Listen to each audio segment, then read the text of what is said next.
What's up, everybody? I got Brett Wetzel on from the Advanced Refrigeration podcast tonight, and we're just gonna hang out and talk some shit and see what's going on. So, welcome, Brett. How you been, man? What's going on, man? It's good. It's 108 degrees here in Texas today, and so it's like a 10 on the ball sweat meter. It's not been bad here. We've had a lot of rain here lately, so that's kind of knocked temperature down. But I mean, Indiana, when it hits 90, 95, well, you hear Kevin complain about it. So, poor Kevin's here to defend himself. That's all right. It was funny. So, Jeremy Smith's on the Supermarket Refrigeration Tech Talk Facebook group, and he's been on there as long as I have, like 2014, 2015, and Kevin was talking about something. He's like, yeah. Oh, we were talking about rigging, and he's like, yeah, I learned rigging. Honestly, Jeremy Smith was the one that taught me everything. I was like, oh, is that why you're an old cranky curmudgeon? And so Jeremy, he's like, man, I love that. That was funny as hell. That's great. Yeah, I've been seeing all the posts about the rigging you have out for the episode, and there's a couple trolls, and I've been waiting for Kevin. Kevin hasn't said nothing yet, so he must be busy today or something. No, he's probably not. No, he man, it's I saw one guy say, oh well, all that rigging for a baby compressor. Well, I got two or three herniated and bulged discs that would differ with you. That's saying that, hey, it's really kind of important to actually, I don't know, take care of yourself. You know what I mean? Yeah, the days of just being He-Man have kind of gone away, man. I mean, yeah, there's guys that can do it, but it's not worth it, man. You get to where you can't walk, or you're down, or you're missing work for 6 months to a year. You have to have surgery. It's not worth it, man. Just spend the extra time, the money, get some rigging set up, and get it in there and be safe. Dude, I pooped the one day and threw my back out. I couldn't get out of the stall.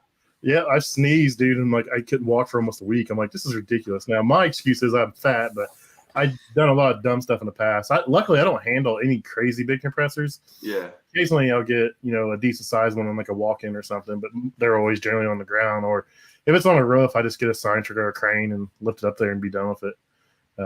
I try not to do anything nuts. I mean, the worst thing I did here recently is we had like a 3 horsepower exhaust fan motor. It weighed like 100 pounds, and the guy I was with couldn't even get it off the ground, so I had to stand on the edge of the roof and drag it up. But that's about as crazy as I get. Really? Yeah. Well, that's the one I put a video of it. We changed this. The motors, we've been waiting on the motor for like 2 or 3 weeks. Finally got it in. Went out there, put it in. Got the exhaust fan running. It was running great, well under amperage, same speed as before. It's like, sweet, rock and roll, nice and smooth. 3 days later, like, hey, man, that exhaust fan's making a weird sound. It's shaking real bad. So I get there and I go inside. I turn the switch on. I was like, holy hell, it sounds like it's going to come through the ceiling, dude. And this thing's huge. It's a big mushroom fan. I was like, oh, crap. So I shut it off, and I'm like, hey, what's your cell phone number? And the guy gives me his cell phone number, and I call him. I was like, hey, watch for this number. I'm going to call you when I get up there. Because I wasn't sure it was the one. I was like, there's no way. I was like, I just changed this one motor. There's no way it's this one. And I get up there, and I'm like, hey, hit the switch. And he turns it on, and it's the one I just changed. Like, God damn it. So I'm like, I take the cover off and I spin it. I'm like, man, it spins smooth. I was like, what the hell's the deal? And I lean it over, and there's 2 blades missing. And then there's like 3 or 4 that just mangled. I was like, you got to be kidding me. So I don't know. It's been off for like a month. So I don't know if a bunch of grease accumulated on it, because they were using the other one. We said that one shut off, because it's like a 10-foot wide by 20-foot like island, and it's like 4 hoses, and then two are on one exhaust and 2 are on the other, and it came apart. But I mean, I don't know why. I mean, it has some grease accumulation, but it wasn't crazy. But I called Genco Air and tried getting another blower wheel, and they haven't made that model in like 3 years. So, and I was like, I don't know how you do. I can't do kitchens. I mean, I have nothing against kitchens. As far as like, I'm not one of those guys that's gonna be like, oh, I have to work on big stuff. Feel like a guy. No, I don't care. I like cleaning condensers. I'm a real lame cat, and I just don't like going home and smelling like food. Like, I wish I smelled like food. Well, no. So I used to work. at a chocolate plant, and working at the chocolate plant was awesome. I mean, I dug it, but like, I'm glad I was in the process of picking out the color of my shower. So we the first house my wife and I bought, it was basically it was a mobile home. I only knew that because when I started ripping all the paneling off, it wasn't 2x4s, it was 2x3s holding, for the walls. It's like a modular. Yeah, that's exactly what it was. And they're big in Pennsylvania, right? They'll put down they'll pour a basement and then just throw one around, throw a double wide one around top. And so the tub was like old 70s, like yellow, almost like the going to the green. And so I would come home every day and showering, like, if I picked the day to clean condensers or touch anything, I'm basically washing chocolate milk mix out of my freaking hair. Like it's retarded. I Yeah, mean, but it was chocolate, you know. that's not. Yeah, that powder gets everywhere. Well, it's like I do a lot of Chick-fil-A work in their breading stations. Yeah. They're changing their breading stations, but right now they currently use Randall, and it's got a little self-contained down below. And that thing, it has a filter on there, and it's actually got a temperature switch. When the discharge temperature gets so high, it turns the light on, so they clean the filter or gets to the condenser coil. But I'll go there, man, and I'll blow that condenser. I've pushed these units outside, took nitrogen, and blew the condenser coils out, and still didn't get it out. I've had to clean them, and they just get packed. I've seen guys cut the condenser coils out and cap them off and soak them in sinks and like try to get them cleaned out. And what? Oh yeah, they're so nasty. Because they'll put the trash can right there next to it, so they dump the coders, what they call it, into the thing, and Okay. they'll just throw the bag in the trash can. Well, there's still powder in it, and it all flies everywhere, and that condenser's running, it just sucks it straight in, and then the moisture and everything else, and it's like cake batter in there, dude. It gets so bad. So I know it's a no-no, but like because I did maintenance on this place, it was cool. So when I worked they did commercial and industrial, and they did a lot of oval films and stuff. So I was there every whatever. So I would make sure I put the horsehair on there to catch the predominant amount of grease, and then the first time I ever had to hit it, it was like 2 cans of Viper cleaner just to get all that shit out. And then once you put the horsehair up there, it catches predominantly most of the grease. So it's a light cleaning. It isn't like you're, trying to freaking blow the thing apart, trying to get the damn fins clean. You know what I mean? Yeah, I'll go to a lot of these places, and they'll have like a big upright freezer or something next to their fryers, and it's under the hood, and the condenser units are on the top, and I'm like, oh my god. And they'll call them, but this unit's 3 years old and it's not keeping up, and I'm like, as soon as I see it, I'm like, first off, it's 100 degrees under that hood. Second off, it's sucking air right off the fryer right into it, and you pull it down, you can't even see the coil lines. I'm like, this thing's 3 months old. How the hell have you guys done this? I'm like, you can't have this under here. Like, oh no, the sales guy said we can do it. I'm like, I don't care what the sales guy says. I said, if I take a picture of this and send it to the manufacturer, they're going to void your warranty. And dude, I've taken those condenser units and slid them up to the edge, put a pan under them, and just coated them. Nose, generally I'll use that brown. I don't know the brand of it, but it looks like root beer. New Calgon. It's the new Calgon, but it's nasty acidic. Oh, worse than the blue. And it's got the degreaser in there. It eats it right off. You got to make sure you clean the shit out of it, man. But it takes the grease right off of them. But I hate doing it. But I mean, you're there 3 times as long just cleaning the coil, getting the new Calgon cleaner off. But that root beer stuff, man, it works great. I think there's a brightener in there too. I used to at the chocolate plant, I wasn't allowed to use Coil Cleaner. Because the EPA guys would constantly come and check their gray water. So I mean, all their stuff went to drains and then went outside. So New Calgon was like, hey, you can use this. It's fully green. And literally, it smelled comparable to like Green Clean. Mm-hmm. Like it was supposed to be green for the environment, and I was cleaning condensers, having fun, and all of a sudden I look over and I see the cat with the pump, pumping out drain water. I'm like, I'm so screwed. I'm so screwed. I'm so screwed. Freaking out, thinking that I'm going to get in trouble. And a couple days later, nothing happened. Nice. So I was like, straight. I guess it is really clean. Yeah, there's some nasty stuff out there, man. Some cleaners. I used to, talking about other commercial places.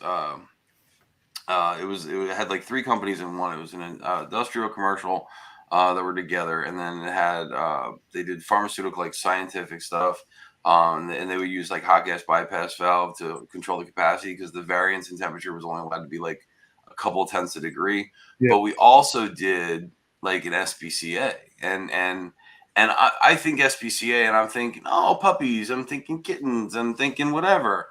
I wasn't thinking that I was gonna find Old Yeller in a freaking garbage bag because I couldn't find the light. I'm playing in the fucking walking like I'm Helen Keller trying to figure out where the fucking light is, and I kick something. I almost fall over the damn thing. I'm like, what the? Who puts a bag in the middle of the?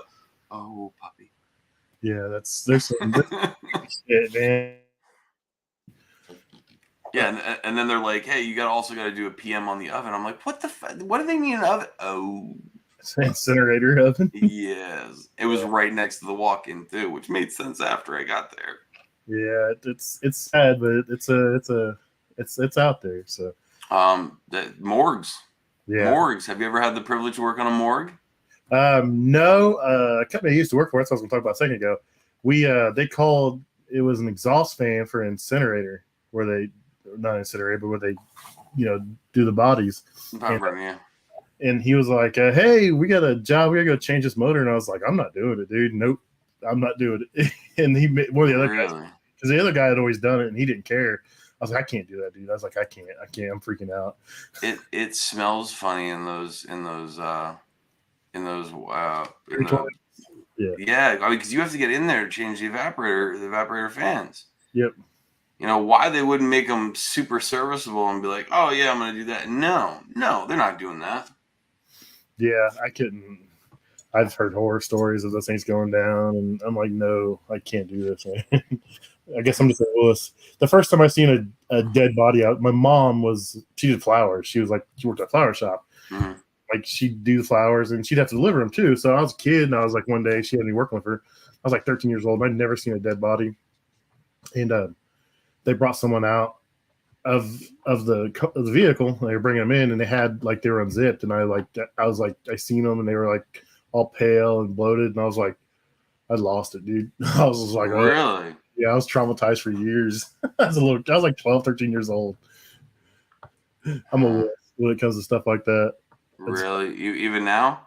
No, not now, but back then I was bad. I was traumatized. I was like, I'm never going here again.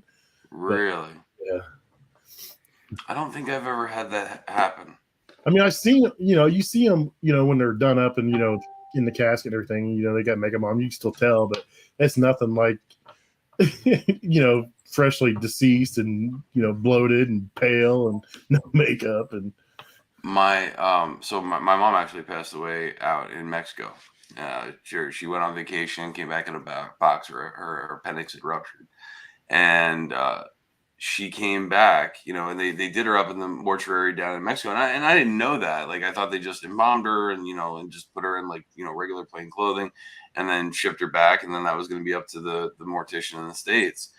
And I'm hysterically crying, and we get to the funeral home, and I'm just hysterically crying, and they open up the casket, and I go from hysterically crying to manically laughing. And my wife gives me this look like, he fucking broke. Like something just snapped in him. He freaking broke. Yeah. And so they open. So I laughed. I'm starting to laugh, and my wife's like, "What are you laughing at?" And the only thing I could get out in between laughing, I was like, "She looks like a Mexican whore." Oh my god! Oh hell no, dude! She Irish chick, okay, Irish chick. So just pale and freckles and and so imagine you're sending Pippi Longstocking down to the Day of the Dead concert. You know what I'm saying? Oh, that's crazy. Poor Dan Brown. He said, "What the hell did I just click into?" It spiraled out of control, Dan. We were talking about doing repairs on equipment at funeral homes, and it just kind of got carried away. So you work for Coolsys. What do you do for them? Let everybody know. So I have a really long-winded title. So I'm actually the manager of technical troubleshooting and training. That was supposed to be, at one point, it was me going around the country and resolving issues. Let's just say we have some real badassery equipment somewhere that's really engineered, and we're just having a hard time getting the bugs out of it, because Coolsys does a lot of their own engineering and a lot of their engineering on designing. So stuff gets built, and it might be a piece of equipment that doesn't exist except for right here in front of you. So they might have some problems. So like I would go out there and resolve the issues, and great. I get to work on new cool stuff all the time, and I was really stoked about that. And I I had a boss, and I don't then I didn't no longer had a boss, and I had ideas of what I wanted to do as far as like the training programs and what I wanted to try this and what I want to try that, and I wasn't ever allowed to. And now that I have a new boss, she's listening to me, because I mean, so one of the things we're doing is I'm going out to some of the training centers, shooting videos, and then basically taking that footage, stripping down the the video, and usually I have a trainee with me. So like the other day we filmed a video on how to change a valve plate. So I had the kid in front of the camera, and I'm basically telling him what to do. So it works out twofold, because then he's learning how to do it. Like he'd never did this before in his life. I was like, cool, man. So you're going to get to do it for the first time, and you're going to hear me explain. And it's really cool with the whole video editing thing. So I've never done that. I've never made a website, so all this stuff is like, I went from carrying a tool bag to now being Federico Fellini and Spielberg trying to film and edit and shit, right? So it's cool, man. Because at one point I used to write a whole bunch of technical training documents, and I've just found out over the years, like guys, the technicians in general, their immediate response is, well, I don't read well, and I don't read well either. But you just have to read it more, unfortunately. But so that's why, like with books, I've ended up going to an app called Speechify, so I can just listen to shit. Because I'm an auditory learner. So, these guys say this, and I was like, you know what? I'm going to start making videos, because if I make videos, right, there's no reason, like they're going to say, oh, I don't have time. I don't have time to read a book. All right, fine. I'll make a quick 20-minute video that you can watch, and basically does the same thing. So one of the things I found out, like I'm not perfect, right? So like as I'm editing, I'm like, and shit, I forgot to say that. Like, what am I supposed to do? Am I supposed to pack my stuff back up, go out to California? No. So what I'll do is I'll basically break the video right there, and then put an excerpt of something that I was talking about. It was a little bit of background music and stuff.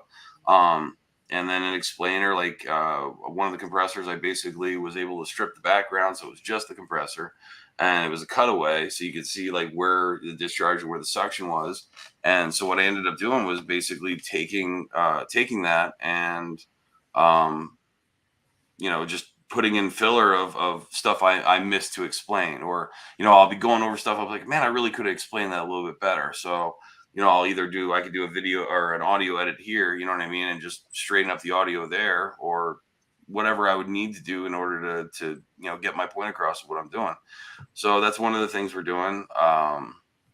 We're doing a tech support phone line. That's cool. So like it's legitimate, like dial 1 for rack refrigeration, dial 2 for HVAC, dial 3 for light commercial equipment, dial 4 for EMS, energy management systems, or dial the extension that you need to get to. Nice. That's cool. Yeah, I like that. You showed me some of the stuff you've been working on. It's really cool. I like it. I do training for a couple things. I train new techs all the time when we get new guys in, but also I train for a couple product lines. I train for Master Fryers, a level 2 program, and I train for Garland clamshells on a level 2 program. And that's just in-house. And hold on, stop. Confused. Clamshell. So the McDonald's grill where it's got 2 sections and it closes on itself. Oh, okay, clamshell. Gotcha. So that's a clamshell. That's what they call it. So McDonald's has them. Chick-fil-A has one. It's pretty much the same, but it's got like grill plates, so it's got like notches cut in. So when you get your grilled chicken, it looks like it has grill lines in there. Yeah. Called backyard grill. Wendy's is going to them. Well, Wendy's has had them, but they're going to the Garland. So I train that. I have to ask you: have you seen any kind of automated equipment yet? I seen some at AHR, and not AHR, but at the NRA show about a month and a half ago. It'll be Marshall's coming out pretty hard. They got some robots that will literally do dang near everything but make the sandwich. So really, yeah. And my question was, well, who's servicing the robot? You guys having a certain people service a robot? Or is it going to be on the technicians that have to service the robot? And they couldn't answer it. they're just trying to bring it to market. And I'm like, no, you can't bring something to market without having tech behind it, or you're gonna have a lot of pissed off people. Absolutely. I was driving out to I mean, it's getting bad. Like no one really wants to work anymore. And I'm not just talking about like in the trades. I'm talking about in general. Like I saw a sign on a Dollar Tree the other day. We were going out to the beach. You know, there's a lake up here in Texas, a couple of miles north. And so we went out there to hang out, and I was dumb. So now I'm burnt worse than 1984 Michael Jackson, and so I'm toast. And I saw a note on the door that says, "Sorry, did you? Oh no. We'll be closing early today at 4:00. No one wants to work."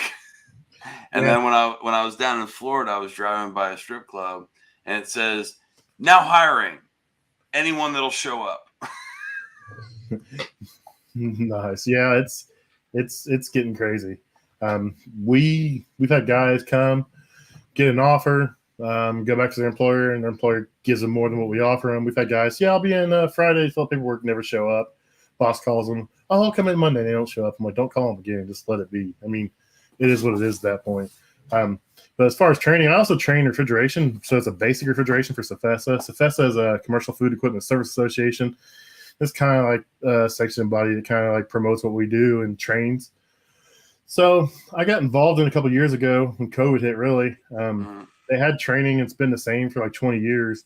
So they're covering stuff. The testing still had R12 questions on there and stuff. I'm like, it's just old, outdated stuff. And I came in one class and pretty much observed. I came in another class. I was supposed to teach some. I taught some, and then I got asked to come back in and revamp some stuff. So they had no R290 section. So I went in and I created a complete R290 section. Yeah. And I did it all on PowerPoint because that was the easiest way I could do it. So I revamped a whole bunch of stuff. Before it was like 85% staring at PowerPoints, and this is like old, like Copeland PowerPoints from like the 80s. Like you'd look at the picture of the compressor, and down the bottom would be like it had like a date of like 1986 and shit. I'm like, this is ridiculous, guys. So they brought me in to kind of revamp it and to get more hands on. So I got it down to like 55% in the class and like 45% over there. And I bring in new tools. I bring in I have an RLS press tool. I bring that in. RLS gives me some fittings so the guys can, press some stuff because we do brazing section. So we let them press some stuff so they can see it. And then I bring in my job link probes and I bring in all that stuff, so you can see the new technologies. But the guys that were teaching it, they didn't care for that stuff. Oh, they gotta know analog. I'm like, man, it's analogs. I mean, you have to know it, yes, but it's going away. I mean, see, you and Kevin, man, like I think a tech should start with analogs. Well, because so many times they'll send me a picture of their gauges, and I'm looking at their gauges. And I'm like, you either severely have a really bad problem, or your liquid in your suction line, temperature sensors are swapped. And then I hear, oh shit, I'll call you back. Well, when I have a new guy, personally, when I train a new guy, I have gauges, and I have a P on my gauges. So I then use the analog gauges, and I screw my job link probes into that, so I can see behind them, and I'm not standing over the shoulder, and I can see what they're seeing, but I'm seeing it on my phone, and I'm not hovering over them like, hey, what's your suction pressure, and like, I can see it, so I can kind of know, if they know what they're talking about, or to kind of help out. And so I like doing it that way, but I always teach them to use analog gauges. But I mean, I like just to show the technology so the guys kind of get interested in it. That's the main reason I bring the job link probes, so the guys can see it. Like, oh.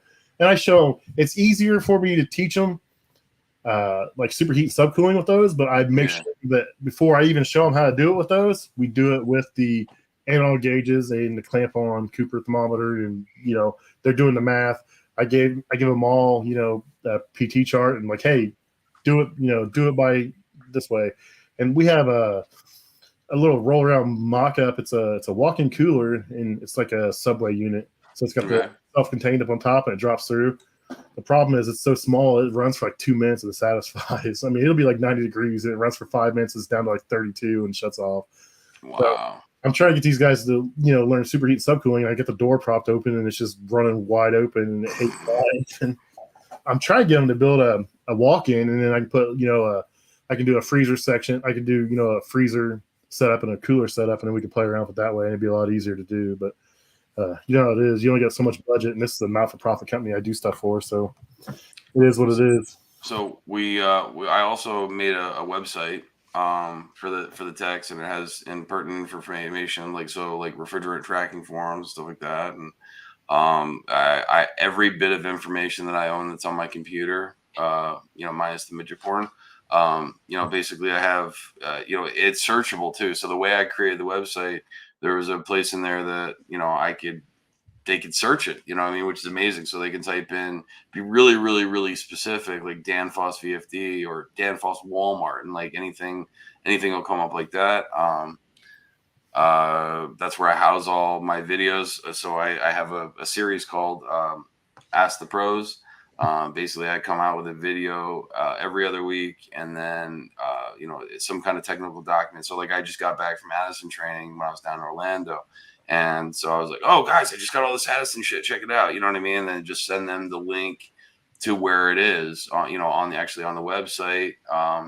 It houses some of the new programs that we're doing. We're doing a mentorship program, which basically is a 9-week you're stuck at someone's hip, but you're not just learning random stuff. There's objectives that you have to hit every week. And the mentors end up getting paid for their time. Not just their hourly, but like I'm giving them something extra as well to do that. Man, places are getting nuts, man. They're really, opening up for training because they now realize that you have to invest in the people that are making your money. Like I wouldn't be here. I'm freaking corporate, right? So like, I wouldn't be here if other guys aren't making money, right? So you're essentially overhead. I'm a waste of space. You know what I mean? So and doing what I'm doing is basically, because I do like teaching, and I do like putting on classes, and going to different customer sites and stuff, but this I'm going to have more reach. I'm going to make more of an impact in what I'm doing, because I'm able to reach more people, right? We're just starting to do a freaking ridiculous quarterly bonus. Mm-hmm. So every quarter, there are obviously stipulations, but every quarter we're getting, the service technicians are getting raised. And not pennies. Like I haven't heard there was there's always one or two people that are like, I'm just pissed off about everything in the world. Like, so like it is what it is, but it's going over really, really well so far. So, and everyone's really stoked about all the training stuff we're doing. Yeah. So I got my finger, I'm tied up, man. Like, Kevin breaks my balls all the time. Like, oh, I'm sitting in your office not doing anything. Oh, must be tired. When's the last time you picked up a tool bag? So now it's just conference call hell and typing and editing till my fingers are bleeding. So it's cool. Yeah, the tool bag. You're like, well, even when I do go out, someone else carries it for me. So never. He's just jealous. Poor Kevin. He's not here to defend himself. Yeah, that's my goal eventually, is to be in a position like you. I don't know if I ever want to come 100% out of the field, because I think you lose a lot of relevancy. That's what my personal opinion is. I haven't been out, so I don't know. But I'm waiting for us to get to that point where they realize you have to train. Right now, it just seems like it's not to that point. A lot of there's opportunities out there, and none is being taken advantage of, and it kind of sucks right now. You have these guys thinking like, hey, I see this training class going on, and other companies are there. Why aren't we there? And it's kind of weird. We have a training coordinator, and she's really been in the office environment, so I don't think she really, no fault of hers, but I don't think it's a totally new environment, technical training. So I don't think she, I seen an email asking about training. She goes, "What's all online?" I'm like, "No, that's not really what I mean." I'm like, these guys you put them in front of a video online, and they're gonna just let it play in the background and walk off. They're not gonna learn anything from it. So, well, that's not entirely true. It depends on the program, man. Like, some of the stuff that's coming out is really cool. We're revamping our online section of training, because there are some branches where they're just like, I can't send my guy to in-person training. I just can't. I don't have enough guys to basically run my damn branch. I think we're into that a lot right now too. Like, like I said, we used to be like 7 techs in Indianapolis, and we're down to 3. One guy, he can retire any day, and the only reason he's still here is because I'm here. And he's like, if you were to leave, I'd quit. He tells me all the time that, you know, as soon as they get enough staff in, he's going to retire. And he really just wants to go part-time a couple days a week. I mean, but his body's shot. He's been doing this for 40 years. His knee's trashed. His back's trashed. He went today and got shots in both his knees. He needs knee replacement, and the doctor told him he has to lose weight first, and he don't want to lose weight. I mean, it is what it is. You know, it is. The doctor tells you they want you to lose weight because they want to see if that helps before they replace your knees. But he's fed up. So we have 3 guys, me and 2 other guys. One works 3 days a week, and the other one, if he gets 45 hours a week, that's about all we can get out of him, unfortunately. But I mean, you can't force him to work. I mean, they're on calls, you can, but out of that, you can't. So that's one of the reasons why I came up with the Tech Sport line, right? You know, there are guys that have been doing this, 30 years, 35 years, and they're just broken. Their knees are broken, the back's broken. They can't get around as well as they do, and they could potentially get hurt because of it. Mm-hmm. So if I were to take that guy, take him out of the field, his brain still works. I mean, sometimes he's out in the parking lot giving us the finger, but I mean, other than that, I mean, his brain still works. So why not utilize that and, be a part of the solution of helping train the younger cats out there? You know what I mean? Yeah. That's my favorite quote there, Dan. I tell my boss that all the time. Train people well enough so they can leave, treat them well enough. You want to. Yeah, very true. Very true. I mean, another thing with training is like if you don't get training, guys feel that you don't value them. I mean, and I don't think that's always the case. I think the guys just feel that way. My fear is if you don't get training in our market, in our sector, you lose warranty. So if you're not trained, manufacturers will dump you as far as warranty status. And then also you got to think about it. If you send a guy out to work on a Rationale oven, just say, and he's never worked on one, he calls tech support. They won't help him because he's not trained. 2, he won't have a clue what he's doing. So he's going to sit there and spin his wheels and not have any idea how to fix it. And it's going to cost, the customer's going to see him standing there, or it's going to be 3 or 4 trips, back. And you lose customers. It's like you got to train them to make your guys more efficient. The more efficient they are, the more calls they can run, the happier your customer is. You make more money in the long run. So I have a question because you said that they won't even help you. And I'm assuming a lot of this stuff is all freaking electronic for the most part, right? Yeah. Touch display, a whole bunch of the nines. So I've worked on some equipment and we had this conversation the other day when we tried to record, then just started bullshitting for whatever. And yeah. The guy's like, is this thing starting or what? I was like, oh, sorry. Oh yeah, I forgot all about it. We got to talking, but yeah. But yeah, Rationale is pretty much Rationale will do it, and then another company doesn't want you. Garland doesn't want you touching their clamshells unless you've been trained, but you can mess the stuff up pretty bad on those because they have the motors that raise and lower those clamshells, and you can break some stuff and tame stuff up. But if you call them for Rationale, and they have a record of everyone's trained, and if you tell them your name, they'll look your name up and see. And if you haven't been to school, they just won't help you. There was a ice cream machine. Oh God, I do not do ice cream machines. I refuse. That's like the only thing I will not do, man. Stolting or Taylor. That's what it is. Stolting. Taylor's the same way. They won't help you. And they make a clam grill, and they sign deals with whoever buys their clam grills that they can only use Taylor to service them, and they will not give anybody any information on them. That's how some of the manufacturers are with certain, like Lennox. Yeah. Trying to get stuff out of Lennox. I can give them my firstborn. It probably wouldn't be enough. I had a problem with a chiller. Okay. And I needed the software that you use for that is pretty antiquated. It's old. I mean, it works awesome. It's just old. So I had to get the software from someone else that I knew. And then once I got the software installed, that was half the battle. Then it was 2 weeks looking for a flash driver because they don't do flash anymore, right? They don't use it. It's antiquated. It's gone. It doesn't exist. So I had to find an old program so it would work with this older antiquated program for the chillers. And you think Train would help me out? No, they'd rather send their technicians out. Yeah. I work on I mean, we do HVAC, but most of the time it's small package units. I don't do anything over. I think the largest unit I worked on was like a 20-ton rooftop unit. I mean, we do small stuff. I mean, it's all pretty much package units. So I don't. Gas, right? I mean, you guys don't use heat pumps up in Indiana, right? It gets There's cold. heat pumps. Yeah, I mean, I don't know how they get away with it, but there's heat pumps, but most of them have gas backup. Like, I had a video a couple weeks ago. I didn't even realize it was a heat pump. I had it was like Culver's and had some rooftop units. It's a brand new Culver's. It's like 6 months old, and Cottonwood was terrible this year. And I have never seen it this bad. And these coils are completely packed. And I opened up the check the compressors, and I was like, "Oh, there's reversing valves." I was like, "What the hell?"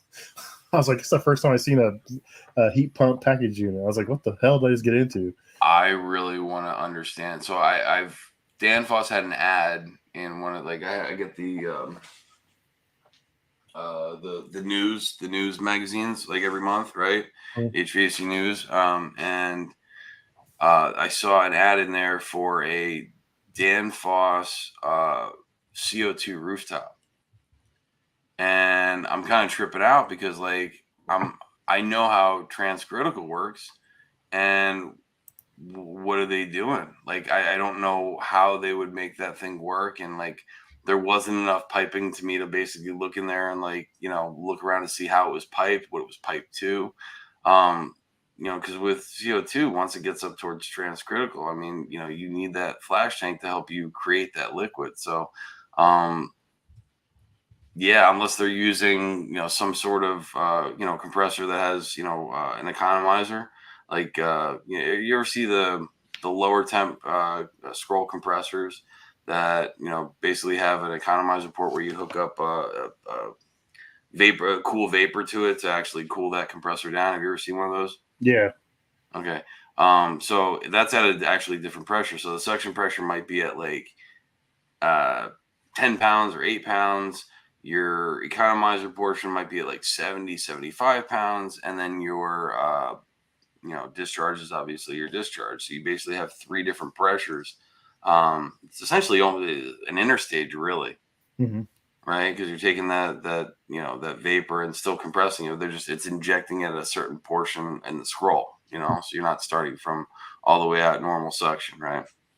Yeah, it's starting to become more and more popular in my side of it with the refrigeration. The refrigerants changing and stuff. So we're starting to see more and more compressors with the vapor injection and stuff. So it's a lot of guys that have no clue what it is. I mean, the first one I seen, the first scroll I ever seen years ago, the plate was separating. I had no idea. I thought I had a back compressor. I changed it, and I turned it back. I started bed. It was a Friday night. I had to drive like an hour to the compressor. It was a gas station, convenience store. They're walking, and I changed it, turned it back on. It did the same thing, and I freaked the fuck out. I had no idea what I was doing. I mean, it was a digital compressor. No, it wasn't digital. It just had it was a scroll. I'm trying to think what it had. So the reason why I'm asking, so they have there's 2 ways that they do it. They used to have a piece that would go from the suction up to the top of the head, and then with a solenoid in the middle. And basically, what it would do is, as you open up that solenoid, it lets the male and female rotor separate, and that's how it actually unloads. Yes. Yeah. So it was powered by one of these. Yeah. How retarded is it that I have one of these behind me? This is a IDCM module. This is basically controlling digital compressor. It takes a signal of 1.44 for the minimum, which basically is 30% of the whole 0 to 5 volt signal. And the reason why you have to do that is because if you give it 0 volts, it's not going to do anything. It's going to actually fault out on loss of demand signal.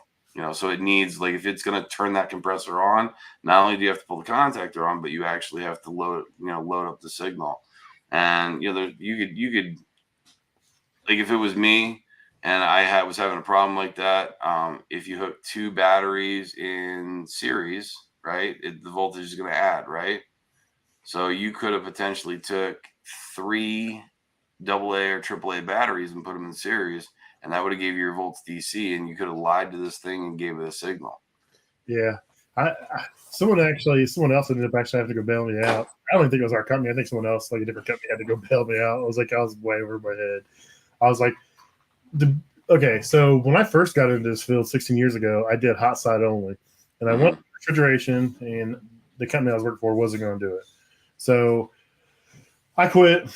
Long story short, I quit. Bounced around a couple of years, had some sleep problems. Had some people said they were going to train me for refrigeration, didn't train me. Here's the shit, figure it out. I mean, we went in there, and I ended up here, and I had about 2 years of refrigeration experience when I got here, and I had no idea. I was clueless. I thought I knew what I was doing, but I mean, to be honest, I run. I don't have a clue. And luckily, resources, people on the internet, YouTube, just people in general, reaching out to friends, people I've met on here on social media and stuff. That if I haven't seen something, someone's seen it or someone's posted about it, and I know who to at least ask and get me in the right direction. But I had I should have been touching that shit. So usually what I see is like, you're right. Like usually like 2.5 years, you really don't know what the hell's going on. And then usually people get this 5-year itch. So they hit the 5-year mark and they think they fucking know everything. Their shit don't stink. I can fix anything. And then usually shortly after those words are uttered, it's something horrible happens. They're like, I don't know anything. Yeah, I don't know who I am. I don't know where I'm going. My dad just died. It just killed Bambi. Yeah, I've been doing cooking equipment for 16 years and refrigeration for 13. And there's days I was like, why the fuck did I say I wanted to learn refrigeration? Like, why did I do this? And the problem is, it's not refrigeration. The problem is, like, I will go weeks where I don't touch anything, and then I'll go weeks where I do nothing but it. So it's not like I have to do hot side one day. I may run hot side one morning and do refrigeration in the afternoon. It's just there's no consistency, and I have to work on so many different things, and it kind of sucks that way. I mean, I like it because my ADHD brain likes it, but as far as like understanding and how everything works, it takes a lot to actually do on your own. I mean, it's just everything's so different. Man, I have a different way of thinking, man. Like it's weird. Like if as long as I'm like curious about it, I'll read everything and anything I can on that particular thing and just whatever it does. And I've fixed some craziness that I didn't know anything about said equipment. And they're always like, "Oh, Brett will fix it." I'm like, "Oh, wait, couldn't you just tell them that maybe I'll fix it? So if I don't, if I don't fix it, then I don't look such like a douche canoe, and because I can't fix it, So we had a pharmaceutical place, not really pharmaceuticals, I guess pharmaceutical grade equipment, but they made powders, different types of powders, and they made little the gel cap pills, and it has to be really really dry in the production area for that. Mm-hmm. So they actually have a set point of 20-degree dew point. Damn. Yeah, nosebleed. So man, that'd be rough working in. Yeah. So what they do is they have they bring in fresh air, and they have a pre-cooler coil. And essentially the pre-coil, oh my God, try to say that 5 times fast. Pre-coil, cool, whatever. The first coil before it hits the actual equipment. It has two 60s connected to this freaking coil. There's 4 30-ton expansion valves. So because there's a lot of latent heat takeout from it, and it's a fresh air unit. So all the air that's coming in is going through this thing. And so it goes through that, and then once it goes through there, it goes across what's called a desiccant wheel. It's a big wheel. It rotates, and half of it is only getting the air going across it. Because what happens is desiccant actually absorbs moisture. So that's what your filter dryers are made of, right? And you can't like just take them out and dry them out and then put them back in the system. They're done. Well, you actually could. So the way you actually regenerate desiccant, so that's where I was getting at. So one side is used to dehumidify the one side of the air. The other side, it has a gas-fired open, like you ever see one of those makeup air units, like a Modine or something? Dude, I work on them all the time. Okay, so yeah, because you do it, yeah, because I'm an idiot. So anyway, so Basically they have this thing, so they're firing the air to a certain temperature. I think the set point's like 280 or something like that. But basically then they're taking that hot air and going across the desiccant. So what happens is you're actually regenerating that desiccant, stripping the moisture out of it, and then that air is getting expelled out to the atmosphere. And then as it's rotating, it's still constantly, making up and taking moisture away, turning back, reactivating, taking away. So it constantly does that. So then at that point, when it usually leaves, because the desiccant wheel is hot from the regeneration process, still happening all the time. Now you'll have like 70-degree air, but the dew point will be like -8, when it's really super cold out. Like it's retarded how low the dew point gets. And then they cool down the air, which is going to mess with the dew point. You know what I mean? So the end up leaving product usually ends up being 67 or 68-degree leaving temperature with a 20-degree dew point. So I got a question then. Like, I always see like these guys work on these crazy Aeon units that have those big wheels. Is that what that thing is? Well, that's usually Munters. Is it Munters, Addison? This company, Innovative Air. That's usually the desiccant wheels and stuff. I've seen like I think it's HVAC Doctor or somebody. He's like always posts pictures, videos like working on those Aeons. And like they got a wheel that spins in there. I didn't know if that's what it was. So well, hold on, because it could be a heat recovery wheel, okay, or it could be because they actually look identical. Like if you look from the side, you can't tell. The only actual way you can tell is if you cut into that thing. So on a desiccant one, I believe it's more. No, heat recovery is more packed. Okay. The material in the middle is more packed together. It's like more paperish. The other stuff, it's made out of that, I think it's the silica desiccant, like the shit that they find in your shoe boxes, when you buy a new pair of shoes. And like I said, desiccant, right? What desiccant is in filter dryers. So, that's why I was joking about, well, you could technically regenerate the desiccant. So if you took that out, if you took that filter dryer out and it was moisture laden, you could basically heat up air, blow the air through there, and you could regenerate that desiccant and put that filter dryer back in. Well, that's why I am not advocating this at all. I am not recommending this. I'm just saying the theory that they're using for the regeneration of the desiccant for this unit might work for a filter dryer, but I'm not going to be baking filter dryer cores, That's why you cut your filter dryers out. You don't unbraze them and pull them. Oh yeah, for sure. So that makes sense. I had no idea. That's crazy. So I've done a lot of process cooling. Had to be a certain perfect temperature, relative humidity. So like chocolate's a prime example. I was damn near Willy Wonka. Like I can tell you some shit about chocolate, and I really didn't care to know. It's just I had to know how the equipment had to run, but in order to really know why the equipment was running the way it was, I had to know about chocolate. So if anyone's ever found, Easter candy, or you take the dad tax out of your little brats' freaking buckets, you get the 10 to 15%, right, of their total gross of whatever chocolate they got. They learn about taxes at a very young age in my house. Yep, and and so basically, so you ever leave chocolate in the refrigerator, what happens to the outside of the chocolate? It gets that coating generally. It gets that. It's either yellowish or whitish, right? Yeah. That's actually the cocoa butter extruding out of the product. So one of the byproducts of roasting the cocoa beans and stuff is actually cocoa butter. Yeah. The reason why I know this is because they basically sent it out to get packaged. I forget the manufacturer, but it's the one that every single mom that is having a baby is using so that they don't get marks, right? They're rubbing that stuff all over the place. Yeah. So that was one of the byproducts that was made out of chocolate. So they basically took that and sold it. All right. So they leave a certain amount of cocoa butter, there's a certain percentage in the chocolate, right? But so one time, and I don't know why this would even happen. So this place had everything. This place had mini splits. It had one of those big Johnson air rotation units. It's like 60-foot freaking tall. It had two 60-ton coils in this thing, big A-frame coils. Like we had to change the coil because chocolate is actually caustic. It'll eat through some shit. And so, we would fix a leak next week, another couple, 3. And it's like, it was a losing battle. So we're like, well, We're getting a bronze glow coated evaporator this time. You know what I mean? To help, get a little bit more retention out of the coil. And yeah. So anyway, so back to the cocoa butter.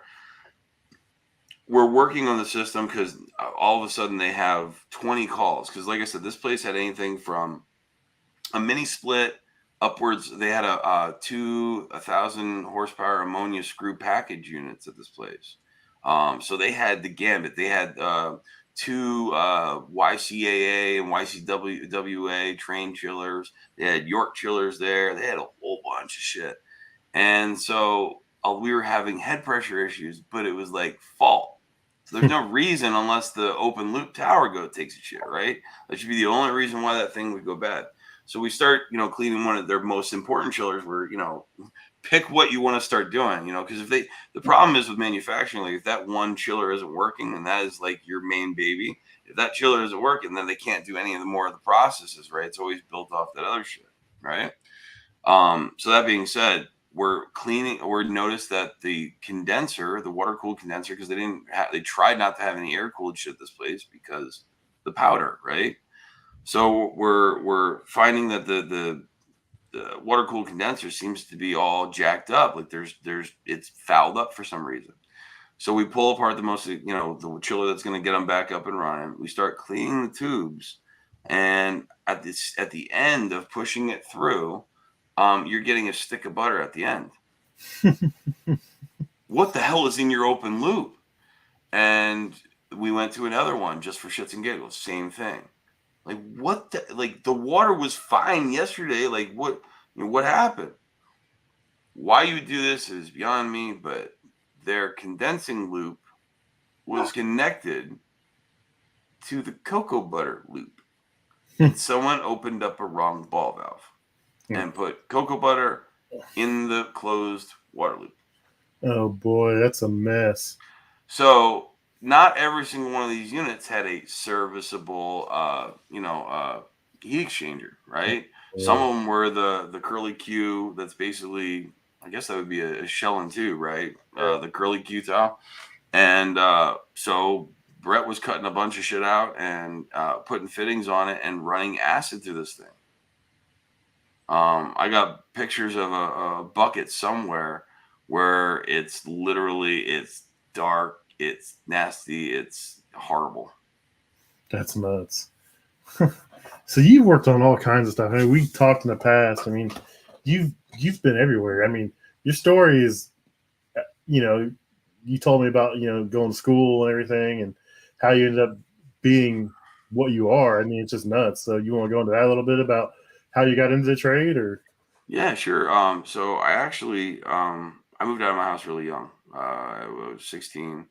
Mom wanted me to pay rent because she lost all her money in the stock market, and I'm 16, and I'm talking to friends. I'm like, "Do you have to pay rent?" And like, "Yeah." When I'm done with college and I'm freeloading, I'm like, "Do you have to pay for rent?" I'm trying to compare, and like, I had a full-time job. Like, I was working full-time in a textile mill. So I'd work a full 8-hour shift, if not more, if they had overtime, while going to go high school. And then I actually worked at a porn shop on the weekends. Money's money, man. I mean, there's no windows, there's no squeegeeing, you know what I mean? It was just an adult bookstore, And I always had a job, and I mean, I didn't care about girls in school. I was just making money, man. So, I mean, I was just trying to make money to live. So like I said, I moved out. I lived in my car. Like, you just do what you have to do. I learned how to sew in high school because I took home ec. I made these real thick corduroy blankets. So I basically would go to the dollar store. They'd have a bag sale, so I get really thick, heavy, clothing. Cut it all apart, make these huge patchwork quilts that I still have. They're 20 some years old, and they're still alive and whatever. He's trying to say, are you a reader for the porn shop books? He's not a visual guy. He's a reader. I told you I'm more of a visual learner. So I mean, yeah, I guess. I mean, it depends on what mag, right? Oh, that's funny. Who uses magazines anymore, anyway? It's Pornhub, man. Pornhub's where you go. My wife watches this, I'm in trouble. Did you tell her about that girl in Vietnam? I'm just kidding. So yeah, so I was homeless. I graduated high school. I put myself. I got a degree in electronical engineering. I only got the poor man's degree. I only got associates because I ran out of cash. But then after that, I basically did electronics jobs. I was remanufacturing cell phones. I was doing QCing on graphic dimming panels. So like they made these 277 and 240 volt systems that could actually dim the lights down. So they use them in stadiums, they use them in hospitals. They made a special one for the X-ray rooms and stuff because the magnets and shit. So there's a whole bunch of stuff, and it was production jobs, and I wanted to eat a bullet. I wasn't happy at all, and thank God I actually got laid off.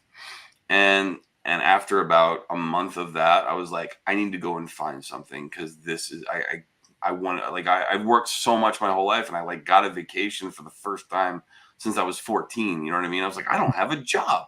This is kind of cool for a little bit. I'm like, I need to go back to work. I need to go back to work. I need to go back to work. And I didn't know what I wanted to do. So actually, at one point, I was going to become a truck driver, and something fell through with that. So I was like, all right, whatever. So I started looking through the wanted ads, and there was a company that did water treatment for industrial cooling towers and boilers, and they basically were like, you need a scientific degree. I was like, fuck, I got an engineering degree. Let's try it. Let's see what this is, And I basically started learning about water treatment. Once again, it's one of those things that I can tell you why they add chemicals to cooling towers. They usually use 3 different chemicals. One is a biocide. That's exactly what it sounds like. It kills anything biological. It makes sure you don't grow any green shit. Then they also use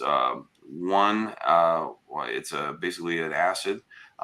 They keep a certain amount of solids, usually like an open loop tower. They usually keep it at 1,500 parts per million to 1,700 parts per million of solids, just to keep a little bit of coating on the pipe, because you don't want the white shit on there. Because once you get the white shit on there, then that's where it traps the oxygen, right? And that's when it oxidizes and it starts eating through the pipes. It keep it just a little bit of hardness on there, but not enough to actually coat the actual pipe. So the one is basically it's an acid and eats some of the really really hard stuff. The third chemical that they use in there is actually I forget what it's called, but it basically what it does is it keeps the solids in solution longer. So what that means is, if anyone here has ever made Kool-Aid, which if you're all poor like I was, I know you drank a shit ton of Kool-Aid, right? So if you had Kool-Aid and you had that gallon container and you're putting the cup of sugar in there, you're like, oh, that needs another half. So you mix the other half in there, and all of a sudden the solid or the sugar now won't mix with the water that's in there, right? So basically what's happening is, at that point, the water can't hold anymore. So what they do is they treat the open loop water, any of the waters, with this concentrate that basically keeps more solids in solution. So if I had the same amount of container like this filled with Kool-Aid, and maybe this one that's not treated can only take half a cup of water, but this one over here can take a full cup of water. And the reason why they're doing that is because they do what's called a blowdown. Your ice cream man, that's not the one that you're thinking of, so that's different. It's different kind of blowdown. This is where they actually get rid of the solids that are in the water. So it'll reach a certain solids where they'll start releasing the solid laden water out through the drain. So it's more efficient, right? So then you're blowing down more solids than what you would if you were just trying to waste all that water. You know what I mean? It makes that water more concentrated. So you get a more efficient blowdown. You get more solids out when it opens up that solenoid. Yeah, there's a system like that we use. We use a carbon block filter, unlike a boiler-based unit. So a boiler-based unit would be like a pressure steamer. So it has a pressure vessel, a boiler, and we'll use like a carbon filter to catch some of the chlorides, chloramine stuff out of the water, and then it has like a scale stick. And that scale stick kind of does the same thing. It doesn't let that. It tries to keep the scale suspended in the water versus sticking to the walls. And then a lot of your pressure vessels, you want to blow it down every day. So you're creating steam, so you're going to release a lot more lime scale into that water. So at the end of the day, they want you to blow it down. So that's pretty comparable to like a market forged steamer or a crown steamer boiler base. That's pretty cool. So I got into water treatment, and then I started we started doing filter changes at supermarkets, and then we started doing case cleanings. And, obviously, if you're doing case cleanings or condenser cleanings for a commercial, you have to have the mechanic there to shut down the rack properly, so you're not just willy-nilly just letting that thing go off on high head. And so I started talking with mechanics. I'm like, what do you guys do? He's like, we make shit cold. I'm like, that's cool. How does that work? And they're starting to explain. I'm listening to him talk. I was like, that sounds cool. I was like, well, I mean, are you home every day? I was like, yeah, we're home every day for the most part. Okay. So hours, I can get hours. Cool. What do you guys get paid? That? Yeah, I've only been doing it this. Oh, so I went to school part-time for HVAC. And actually the first time that I went, I did not finish because the instructor pulled me aside and said, what are you doing here? I was like, real excited. I was like, oh, I want to be a mechanic. And that turned into, he's like, you have a degree in electronic engineering. He's like, electronics and electrical is 75 to 80% of what you will be dealing with. Mm-hmm. Go get a fucking job. He's like, you got the theory down. He's like, go get a job. I'm like, all right. So I started working for a residential company, and then I realized not only do I hate people, but I don't like begging them for money, because otherwise I'm going to get yelled at. Because my first boss, he wrote rubber checks. It was always a race to the bank to see George got screwed this week. So I stopped doing that. God, I'm sorry. Oh, I get that. Like, people always like, hey, why don't you start your own business? Why don't you do side work? I'm like, no, man. I was like, I don't want to collect money from people. I was like, we have lawyers that fight people now. I was like, I don't want to do that, man. It's like, I know what it costs for me to fix stuff. And people are like, oh, they own a restaurant. They're rich. I'm like, dude, they own like 1 or 2 restaurants. They're not rich, man. I was like, the guy that owns the restaurant's working 60, 70 hours back here and probably still losing his ass. So, yeah, I don't want to collect money. So I went from residential. Then I did commercial HVAC and like a little bit of supermarket stuff, and then I was getting married at that point in time. So I took a job doing appliance repair, because I was like, oh, I'll do that for a couple months, and that's probably better now that I know how to work on the equipment. No, it wasn't. It was still horrible. I still hate people. I can't do residential shit. I just can't. You send me out there, you give me a PO number, and I'll fix whatever the hell you want me to, and then I'll go home, basically. So we, I did that for a little bit, and then, like I said, realized how much I hated people again. So I got a job doing air compressors. So they were looking for someone to work on their desiccant and refrigerated air dryers. I'm like, well, shit, I'll do that. So once again, the reason why we have 2 different types of air dryers is dependent on what you're using the air for. So if you're using it for in a space that's going to be above, regular ambient, you would just want to pull the moisture out with the refrigerated air dryer, because it'll maintain a dew point of about 35 degrees.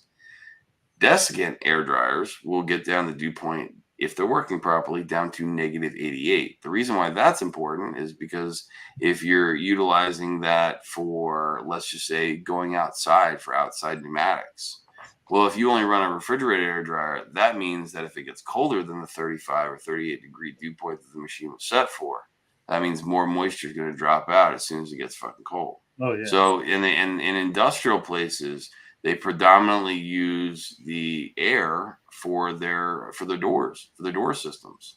You know what I mean? So they're in freezers. So guess what? We can't have like this one oil and gas place I worked at, or no, it was aluminum place. It was an aluminum place. And then the reason why I know that, so you couldn't use a regular Bic pen, because the ball that's in here, I think, would react with the chemical and actually blow some shit up. So they had specific pens that you were only allowed to use in this facility. That's great. So I did that for a while, and I was digging it, and I got to work on some really big, like, that's where I learned how to work on Y delta stuff. So when you get into bigger types of machinery, like we all deal with across the line start, right? You pull that one contactor in, it's a shit ton of inrush, and then the unit starts, right? So you have 2 other ways of method, and there might be more, but I'm whatever, right? This is what I know. So you can obviously run it with a VFD, which is going to ramp it up, or a soft start. You could do part winding start. So if you ever seen like a 9-lead Copeland motor, right? You can actually look at that schematic and it's 230 and 460, but you can also hook it up for part winding start. So you'd hook, like, I believe it's the top 3 terminals together, the bottom 3 terminals together for one contactor, and then the other one's the other one. And basically what happens is it pulls in one, and usually off an auxiliary set of contacts, it pulls the other one like almost immediately. So as soon as this one slams in, this one slams in too. On some bigger stuff, they have Y delta start. So it's basically 3 contactors. So you have one that's labeled S1, M2, and M1. So basically S1 and M1 pulling at the same time, and you'll hear the unit ramp up. And then all of a sudden, after a predetermined time or amperage, it kicks out the S1, the starting contactor, and then pulls in M2. And then it's running balls out. So you can use less wire going, or larger sized wire. You can use, doesn't have to be as big of a gauge, right? Because if you're cutting down the inrush, you don't have that inrush to worry about. If you're basically soft starting it up, there's a lot less amperage that's going to be there. So the good thing about that is you can use less wire. Working on the air compressors and stuff, I've also worked on some craziness. So some of the motors and some of these used to work at a concrete place. The voltage going on their motors was 4160. What the hell? 4160, not 460, 4160. That's crazy. Yeah. So what's neat about that though, so you'll have like a 500 horsepower pump running 20 amps. Yeah, so it's running on 12, 10 gauge wire. Well, I mean, no, not that small, but you get my point. I mean, you're basically reducing the amount of voltage, right? Or increasing the voltage, so you're decreasing the amperage. You know what I mean? That's crazy. So then after that, I moved up to working on industrial refrigeration. So I took the air compressor shit that I learned and the refrigeration stuff that I learned, and then put it together to forge my own little. I learned how to work on industrial. So I got to go to the Frick school out in York, Pennsylvania. I was out there for about a week. I just got to learn a whole bunch of cool stuff. I got some crazy stories. So I used to work in the city down in Philadelphia, and I was at a chicken plant, which will be, won't use the name. So anyway, so the owner's name is Richie. Let's call him Richie, or we can call him Tony. Yeah, let's call him Tony. So Tony, Uncle Tony, I usually this guy would never call until everything was broken. All right. So once everything was broken, then they would be like, hey, send the kid over. I got some shit that's broken over here. So I get over there, and obviously I'm working on every single piece of machinery that's in there, and the chicken room is not where it needs to be. It's a little warm in there. Let's just say it's elevated by like 20 degrees. So bad. So I was like, all right. So I took inventory of what I needed. I was like, dude, I'm gonna run over to Roosevelt Boulevard, run over to Philly real quick at United, go to pick up the shit. I come back, and I see at that point the USDA guys were driving Ford Tauruses. It was the really roundy ones that were just some of the ugliest cars in the world. And I see the USDA guy show up, and Tony's getting shut down. Like, I know it's coming. There's no doubt in my mind. So I get my popcorn out, and I'm just like, fuck, I'm going to eat my lunch first. I'm not going in there and being forced to ask questions about equipment that I'm not pissing off Uncle Tony. Okay. There's reasons why we don't piss off Uncle Tony. So basically I sitting in my van, just eating my food, and I see the USDA guy roll up. And about 5 minutes later, this voluptuous woman, I don't think there was an Adam's apple, with very low shorts. And I was like, she can't go in there.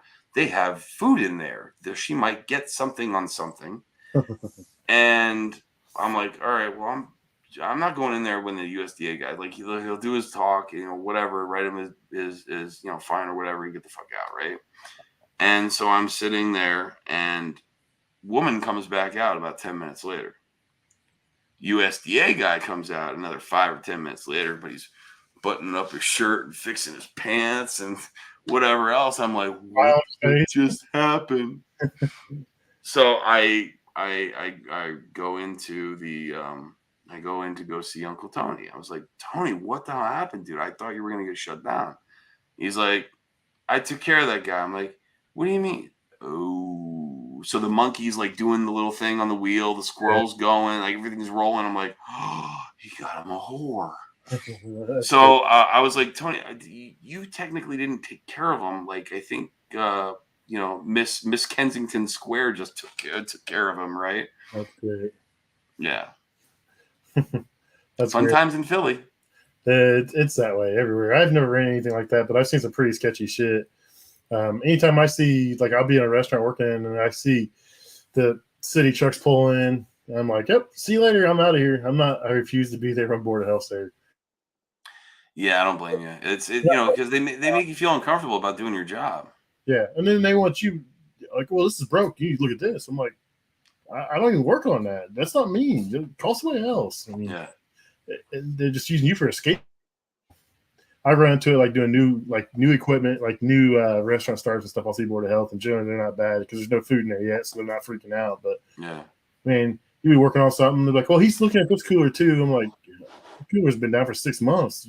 You're telling them I'm looking at that thing? I'm like, you're just telling them that so they don't write you up for it. It's amazing what these people do. So after working down in Philly and stuff, I left Pennsylvania and moved up to Connecticut. I was up there for about, I think, almost 6 years, 5 or 6 years. Worked nothing but supermarket. And at one point they turned to me and they were like, you think you can install all these EMS systems? I'm like, sure. So I just did a bunch of freaking reading. I'm like, well, what stuff can I find on the internet? You know what I mean? So I basically started reading we were installing Danfoss 255 controllers. They were ripping out the old antiquated control systems, and basically we're converting. They weren't even converting the boards. They weren't doing like an actual hardware swap out. What was nice, what they did was they were able to control control boards with the 255. Nice. So then has shit started breaking and you couldn't get parts anymore, you could basically surely but slowly convert it all to Danfoss. You know what I mean? But this was an easy, quick fix. It was basically you had to run some comm lines, you had to move some addresses around, and most of it, honest to God, was a lot of programming. So I'm just sitting there. We would get the control program. I basically print it out on, some big ass paper. And I'm just like, okay, input 1 is this. That's what we're doing here. Input 2. And basically program it, have the refrigeration schedule, so I knew what pressures and temperatures to put it at. And then I had all the addresses of what the stuff was there. And then after we moved it, so like, and it was nice because a lot of these stores had like 5 or 6 racks. They weren't huge racks. They were like, 3, 4, rack compressors. So basically I'd get one programmed and we would keep all the control stuff on there. I would just basically throw my controller on there for the day and let it run the day. And then that way I'm seeing, oh shit, that's starting to ice up. I messed that up. Let me go back and fix that. So as I'm programming, I'm basically QCing the rack, letting that rack run, get some run time so I can see what the hell's going on. Right. And then, everyone's happy. I was up there and I dug who I was working for. I was working for AAA Refrigeration. They're actually out in New York. But they have an office in Connecticut and they have an office in New Jersey. Yeah. So after that, I herniated some discs shoveling snow because I was an idiot and did not realize how much snow that Connecticut got. Well, you can't shovel snow. Is that what you're saying? Well, no, man. I did not realize that when you snow blow up in New England, you need to snow blow 4 feet on either side of your grass because by about mid-February, you have nowhere else to go with the snow. It won't go any higher. So basically, my driveway shrunk. So I'm like this close to my wife's car while I'm pulling in on a slanted driveway that I've had to get towed out of about 5 or 6 times from the neighbor who had a little, worked on heavy equipment. So he had a big crane on the side of his truck, his work truck. So I was like, yeah, I'm done. Call a realtor. We're going somewhere sunny where, somewhere where it doesn't get snow. So it was either Arizona or here in Texas, and I was like, I don't want to live in an oven, so I'm gonna opt for Texas. And I remember my first year here, I did not know what heat was until I got here. Um, I I thought I was drinking enough. Obviously, I was not. It did not bode well. It did not fare well. I, then was really thirsty and started drinking a whole bunch of stuff, which is the exact opposite thing you're supposed to do when you're dehydrated. So I learned an important lesson: slow the hell down. Yeah. But that's how I got here. I worked my way up the ladder here. I was a level 6 technician. Then I was level 7, and basically just trying to better techs, better our numbers and stuff. And you do that by training the tech. So like what I would start doing with our branch, I'd take a group of guys to a store before we go there. I'd figure out what equipment's in there, buy a bunch of thumb drives, put a whole bunch of information on that thumb drive about what we're going to be going over today, including the refrigeration engineering documents, the refrigeration schedule, and then basically go through everything. First, starting off with the piping. I find that very helpful because you're going through the piping on a rack and you're like, shit, that's in the way. I can't see that. I can't see that. I can't see that. You're trying to figure out where it is, but there's so much shit in front of it. It's kind of a pain in the ass. But then when you look at the actual refrigeration documents, it's like, oh, that goes there to there. So then when you go to look at it on the actual equipment, it makes it so much easier. Okay. Yes, I see videos of guys working on racks. I'm like, there's so many pipes. Where is this shit going? Oh, dude, the one. I'll share a picture here within a minute. So if I'm not looking directly at you, it's because I'm looking for this thing. But Corey, Bad TXV posted something the other day. Just a little quick video of a CO2 unit had a blowout and showed that big tank. I was like, what the hell is that? What the hell? that is called a thermal siphon. So the purpose for that is, so you only have one group of compressors. So the compressors are not, in that instance, are not actually touching the CO2. Yep. Okay. The CO2 is actually being pumped by a centrifugal pump. Okay. So you're basically, that thermal siphon basically allows vapor to rise to the top, which then goes into the inlet of the heat exchanger. The refrigerant, the CO2, basically the vapor goes in the heat exchanger, then gets condensed back into a liquid, drops out to the bottom, gets pumped out to the rest of the cases, and then brought around. And what's nice about those systems is that there are no TXVs. Huh. All there is then they actually, because typically you're like, oh, that's the liquid line, that's the suction line, right? No. Mm-hmm. This is the liquid supply line, and this is the man, I forget what they called it, but it wasn't just suction. It was just the return. Mm-hmm. Because that refrigerant, because there's no TXVs, could be potentially as low as like 1 degree of superheat, 3 degrees of superheat. Because here's the thing. You don't give a shit if you're bringing liquid back if you don't have a compressor to damage. No, because you just dump it back in that tank, so you don't care. Exactly, and it's getting pumped by a centrifugal pump. So guess what? It doesn't care. It doesn't give a shit. It's supposed to pump liquid. Yeah, it's designed. It's the opposite of what our reciprocating compressors are. That's cool. That's the kind of stuff I'd like to learn, but I don't want to start over. I mean, I like to learn all kinds of new shit, new stuff, but I'm to the point now I can't start over. I mean, I can, but I don't want to. But I just live vicariously through the internet. I follow guys like you and Kevin and Corey and all those other guys, and I just get lost in YouTube. I'm waiting on you to come down or something, and I get lost, watching these guys' videos fix this or work on something else. I'm like, this shit's cool. That's what's neat about it, man. Like, if you're working on some of the same shit all the time, I see myself. I've gotten bored already. Yeah.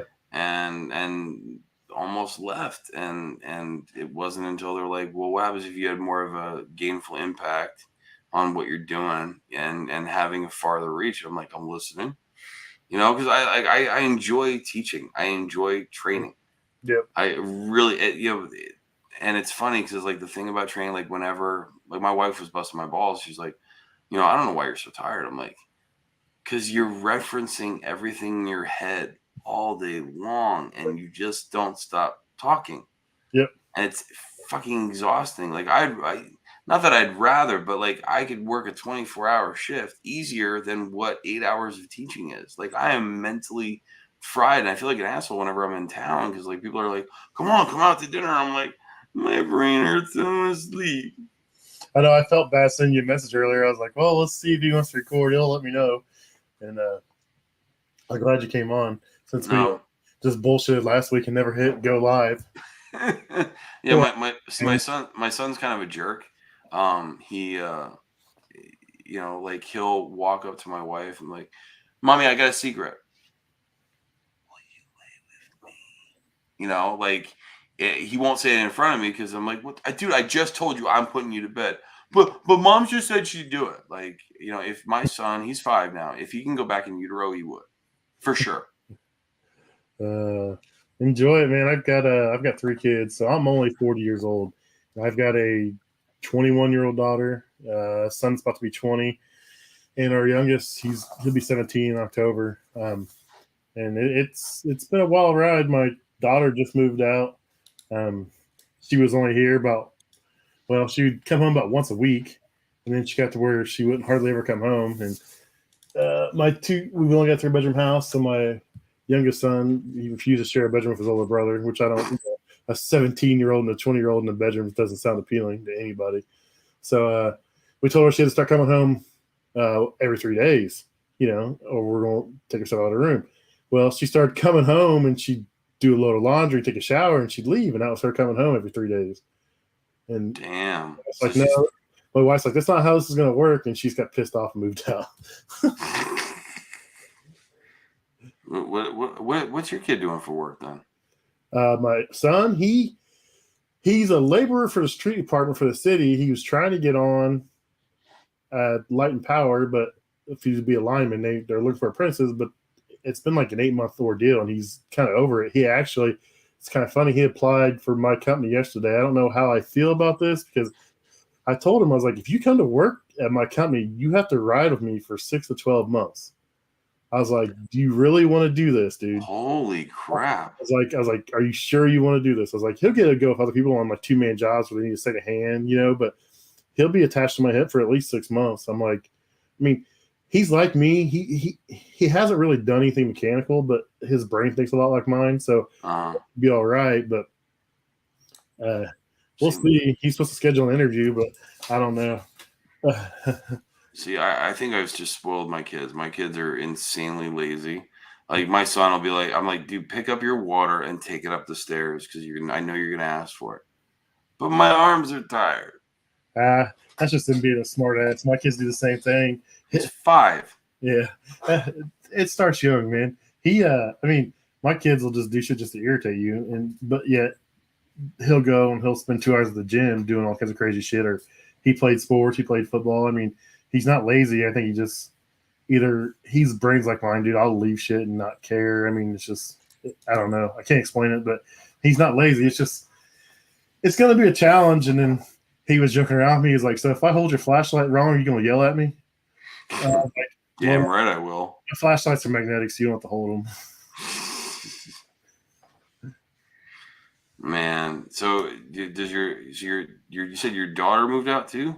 Yeah, my daughter moved out. My son's still here, so both my boys are here. My daughter, she's the one that moved out. She had enough. So I don't know. She's supposed to be buying a place. She's kind of mad at us. What's she doing for work? She works. She's like an assistant manager at like a massage place. So she started off working as a receptionist, and she worked up to like assistant manager. So, but she's real good at money. She's saved money her whole life. She doesn't spend money. When she buys clothes, she goes to like the Goodwill or the thrift shop, and I mean, she's just good with money. So we'll see. I was 20 years old. I didn't have the money saved she did. I don't have the money saved she does now, but I just like doing dumb shit. I actually just started investing a shit ton because we've burned through money a couple times. Like when we go to moving across country is not cheap. No. I mean, like I probably 10 grand probably in total after everything. You know what I mean? The final mover, whatever. It just ain't cheap, and I've blown some money moving around. So yeah, I'm done. I'm Yeah. done. So I started saving. I did crypto for a while, and then I had this mass depression after my wallet went down to a third of what it was. And I was like, well, I'm going to do something that I know that's going to do. So I started doing ETFs with compound interest. So when I see it go up in 1 month, $20 because I got $2,000 in there, I'm like, oh, sweet Jesus. Here we go. I took all the money I had saved, and I built a 20 by 30, no, a 30 by 40 by 18 barn. I didn't have a garage. I had a garage, and it was falling down, so I tore it down because I couldn't really use it. And I built this barn, concrete floor, getting ready to put a loft over 2/3 of it, and then put an office upstairs. And so that's where all my current savings went.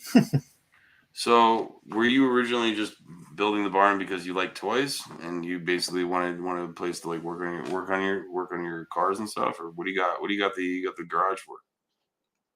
So I'm another dumb Jeep guy, talking like Kevin. So so I never could stay topless and doorless because I didn't have a place to park it because of the rain. And so now it lives in the barn. Tops and doors are off. As soon as the concrete, I could drive on it.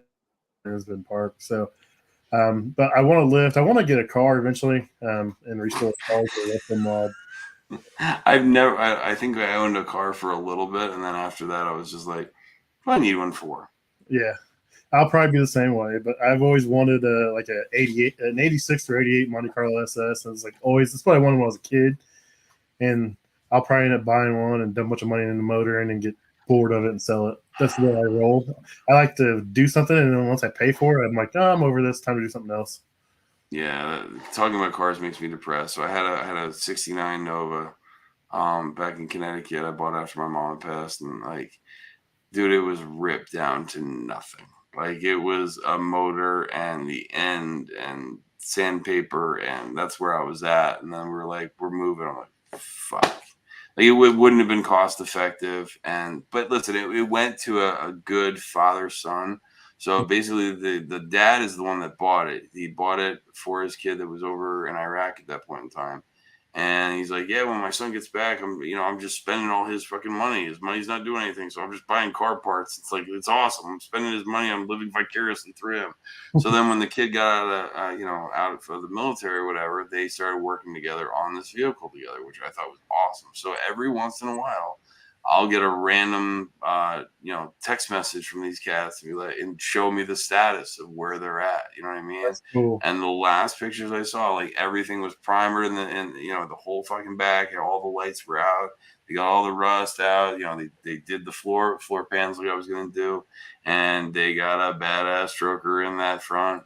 And basically they're at the point where they just gotta put on the front clip. Yeah, that's my goal. Is hopefully my youngest son will want to do that with me. Like this summer, I had an old golf. Well, it's not that old, but I had a golf cart, and I've always put bigger motors in it. And I blew the engine up, and it sat for like a couple of years. And my youngest son wanted to start driving because we live in a little town, and everyone has golf carts. So I was like, well, I'm not going back to stock. So I found a motor, and me and him tore it all apart, put the new motor in there. We ripped all the wiring out, all new lights, everything, redid it all, and he was driving around town. And I was like, man, I was like, so what do you think about getting a car and doing the same thing? And he was all for it. So we'll see. My goal, like my floor is set up already for a lift, so I got the extra concrete in there, so I can just bolt a lift in. So I mean, we'll see what happens, whether it ever works out or not. I don't know, but So this, I'm going to show you something real quick. So I hit the share screen thing. So that one, share. Add that to the stream. There you go. That's the open loop where I told you that the cocoa butter got mixed up with it. So this is basically water and cocoa butter and acid. So I'm running the acid through with the little PEX tubing here, and basically running all that shit in there. Oh my god! How long do you clean all that shit out? Weeks. Weeks.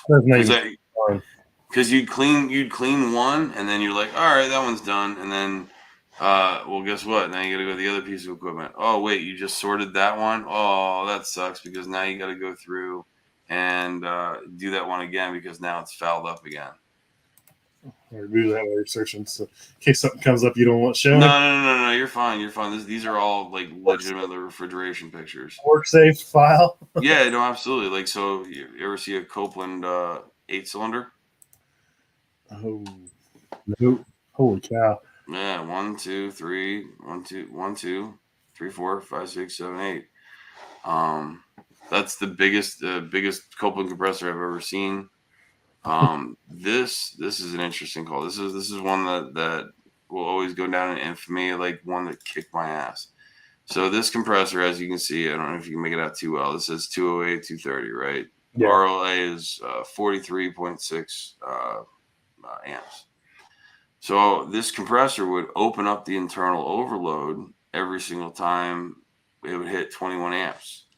Like I would have to ease the amperage a little bit just by like not opening up the liquid line, because as soon as it hit 21 amps, it would just open up. I'm like, what the hell? It's not high superheat. It's not blowing by. It's not, valves aren't wrecked. It's a brand new freaking pump. And so I call my boss and tell him what's going on. He's like, man, if you don't want to fucking fix this, I'll get someone else that can. I'm like, dude, chill out, dude. Like, I'm trying my best. So underneath on the 3Ds, they have this. This is a 3-phase overload. Yep. Okay. So in order to gain access to that, because this is the plate where your voltage hooks up to the plate right here, right? And then this goes through the actual terminal block, and these are the wires that are connected here for the 3-phase. Mm-hmm. So I busted this open just for shits and giggles, so I wanted to make sure there was nothing like a loose connection or something that was causing high amperage, where it was dropping voltage across it. Maybe that's what was causing it. No, what was causing it was the overload itself. So that compressor put the wrong overload in for the factory. They did. Fucking assholes. Inside the freaking thing. So I'm retarded when I read. So like sometimes I start at the bottom and I'm going up and I'm like, and I see 575 volt overload, and I see that the RLA on it was, or the trip amperage was like 22 amps. So I'm like, no freaking way. So like I said, I looked at the part number, and looked up the part number of this. I basically took it off and spun it around, and lo and behold, that's a 575 volt overload. And just by the grace of God, I still had the other compressor I ripped out that was grenaded. So the electrical was still good. So I pulled the overload out of the old compressor that had been there for a while and put it in the new compressor. That's crazy. Do you think that just means they don't run them? I mean, so the other thing about industrial compressors too, man, so it's like a diesel. So this is the suction, right? This would set in the casting. And so the suction gas goes across the wear sleeve. That's what this is. It's a wear sleeve. Mm-hmm. So in case this shit happens, the cylinder is not, if the cylinder wall is messed up, get another one.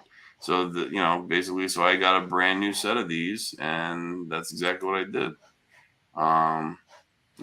What's nice about the bigger stuff is that underneath they actually have openings on this place. So this was just a 4-cylinder, right? Bottom. So 1, 2, 3, 4.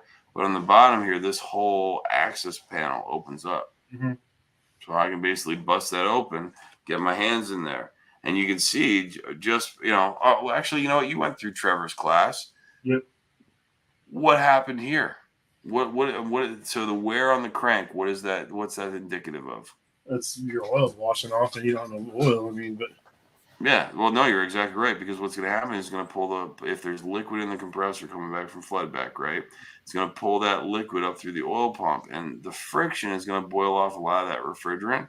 Yep. So it'll boil off almost everything right here, and whatever is left, which is going to be a little bit of oil vapor, was still lubricating this end.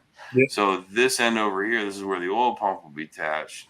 Mm-hmm. Back here is where it's going back towards where it's going through the suction. So because it was, taking that oil directly, driving into the crank, and if no one's ever seen this before, you can see where the crank is and where the connecting rod would be. You can see there's a hole through there. So your oil is basically driven through the oil pump, through the crank and out through the connecting rods up to the piston. A lot of times the connecting rod will actually have a hole from mm-hmm. the top to the bottom for that oil to travel all the way up.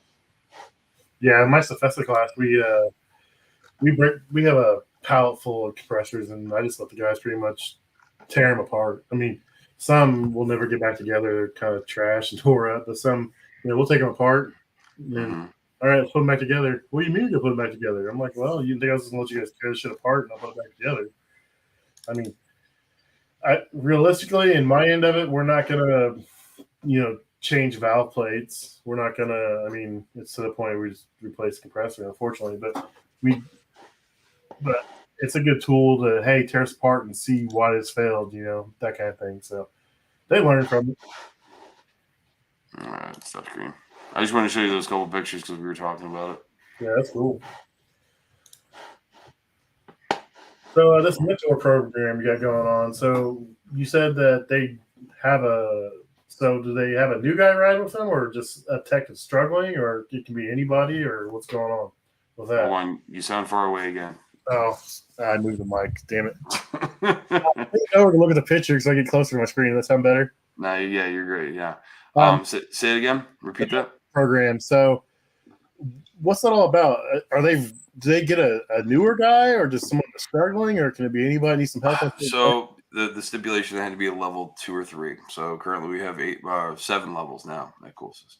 And so basically, you take a lower level guy that's a 2 or 3, and because you want to be able to give them a raise after this, right? So the point is they're learning all this stuff that's with all this hands-on stuff. So, the theory should be no problem because they're going to be good. The guys are going to be going over all that stuff. So by the time they're done, they can level up almost instantly as soon as they go through the mentorship program and get a little bit more bread, for doing that.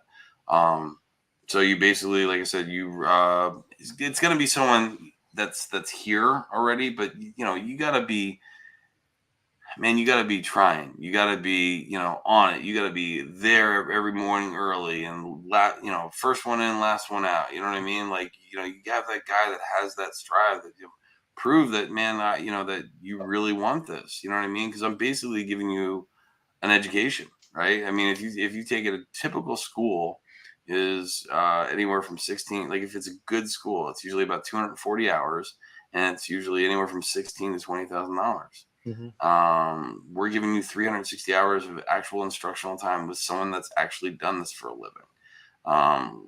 Like we said before, and it's not every single school out there, but some of them, it's a residential guy that doesn't know anything about commercial, and that's not his fault. Yeah. But I mean, you're riding with a commercial guy that's done this for a living for years, and he's going to be the one showing you. And there's objectives that we have to hit because I don't want everyone out there just willy nilly and learning not different stuff, but like just not following a pattern. They're just, oh, we're going to cover, we'll do a call here. Oh shit, I got a coffee break. You know what I mean? Like I want to make sure he's getting everything out of the program that I want. I want this to be successful, right? So is it tailored to the level 2 guy then? So you try to, yes. So your dispatcher's involved, and so you have your dispatcher say, hey, this guy has to run these certain type of calls. So they're riding with a mentor, like they're riding with someone the whole time. So their time is eaten by corporate because it's there's some. Yeah, we have to be able to make sure everyone's covered, right? So the technician will be riding with but the mentor is going to worry about because for the first 2 weeks, like one's like safety and tools, and then the other one is customer relations. Well, guess what? You're not going to spend a full 40 hours talking about that. You're going to talk about it when you're doing the ticket, when you're running to the supply house. Okay. So for those first 2 weeks, I want you to be working on the self-contained and HVAC systems. I want you to worry about that hard. That gives you time as a mentor to basically talk to the technician, find out exactly what he knows, find out what he's struggling with, just to make him a better technician. I mean, because a lot of times, guys get the theory from like a, community college or whatever, and they got the theory. Yeah. But there is a difference until you put your hands on it. You know what I mean? For sure. I mean, I remember, and common sense was a big thing. And I think it's everyone, because I really didn't have common sense. And I only know that because now if I had that same service call, I'd be like, oh, you're a freaking idiot. Like, I wouldn't be rude like that. But like, so the first call I ever diagnosed by myself, it was a huge 5 chambered ignition carrier unit. big, long freaking unit. And I come back all proud and I'm like, Ed, I found out what's wrong. You have 5 bad ignition modules. No. And he goes, Brad, right now you need to make a conscious decision. Do you want to be a parts changer or do you want to be a technician? I want to be a technician. He's like, go figure out what the fuck's wrong.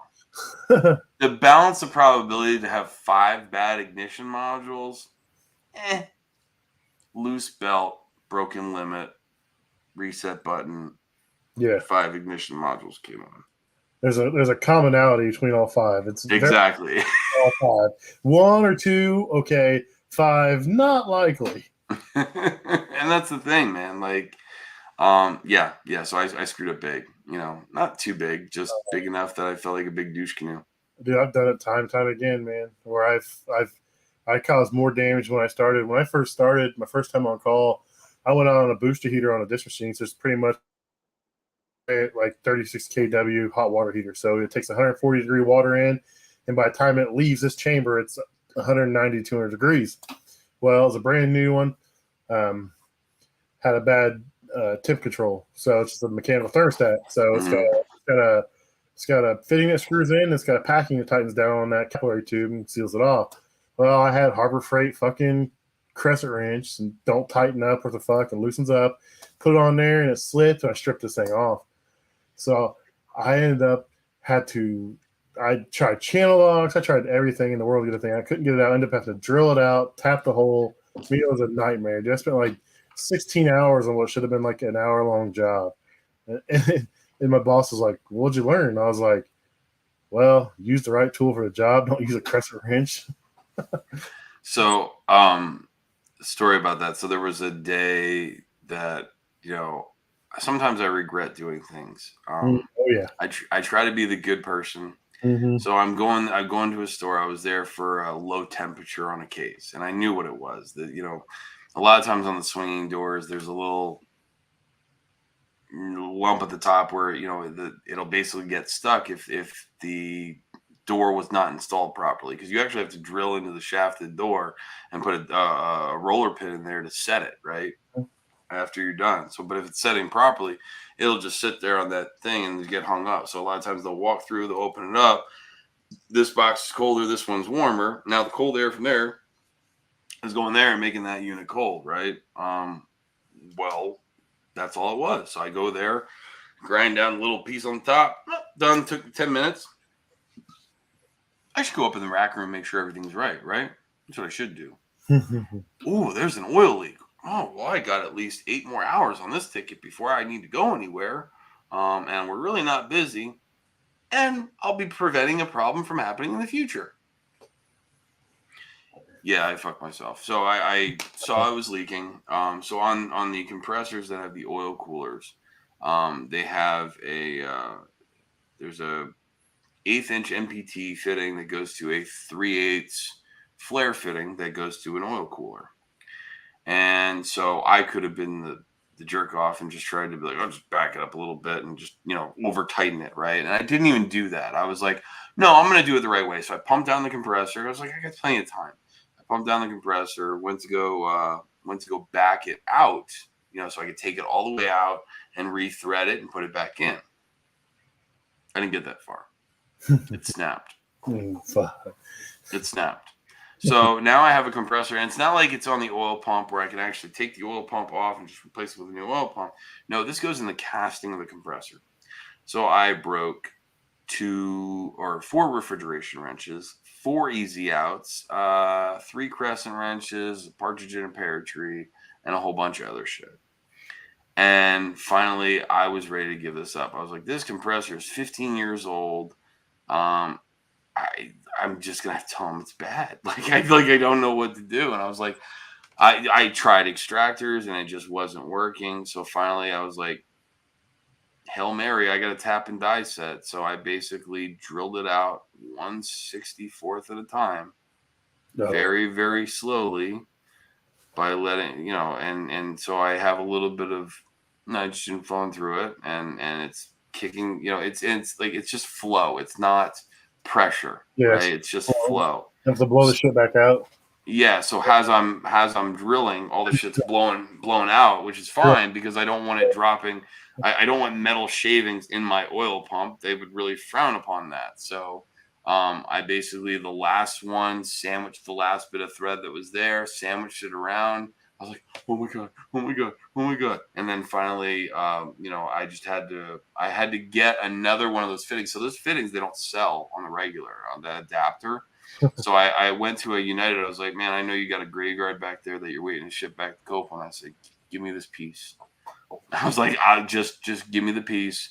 I got a plug here. He's like, no, don't even worry about it. Just grab what you want. I was like, so I grabbed two of them in case I fucking broke it again because now I'm gun shy. Yeah. I'm afraid it's gonna happen again while I'm tightening it up. Whoop, there goes the number two. So basically, I did it a little off round, so the threads were kind of hokey, but a lot of thread tape worked, and it's still been running for I've been here almost 7 years, and that compressor's still running. That's crazy. So on that mentor thing, like when you, how I was, well, a competitor, a guy I know, it's a competitor of mine. He doesn't have he has mentors, but they're not the guys that fix the crazy stuff or do the crazy jobs because those guys are like me, where if you have a problem customer or a one-off situation or something crazy, I'm the guy that's always getting sent to it, which is bad because I have to train. So I don't get like, so say if my son starts here, I don't get to go work on the millivolt fryers, the $700 fryers, you know. So, Mm. and that's the bad thing. He's not going to get to see that working with me, unfortunately. So, but we're just so down guys that really don't have a choice. But so, are you guys the same way? It's not your main guy. It's more or less. I mean, Some of them are I know, because you got to remember, it's everyone across the country, so I yeah, got a list of. okay, I'm right now this week. My objective was to call 93 people. yeah, yeah. We were talking about that. Yeah.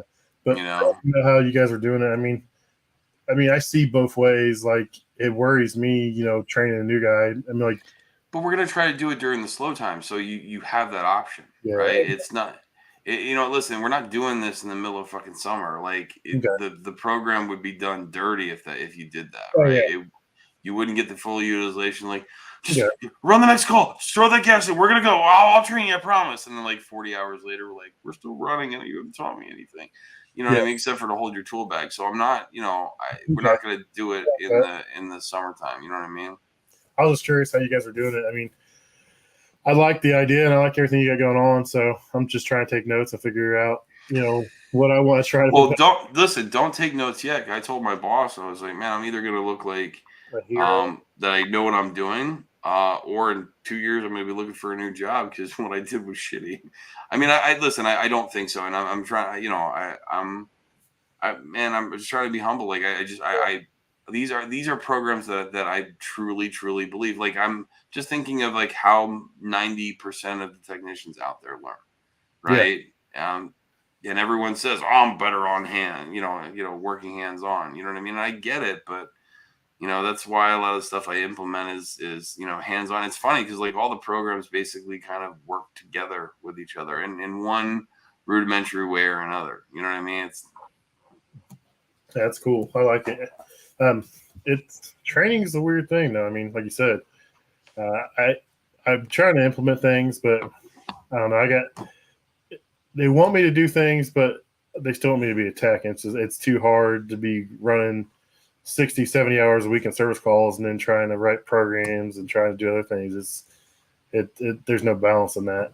So, I mean, we'll see what happens once we get, the workforce back up and stuff and I get more free time. I mean, but we'll see.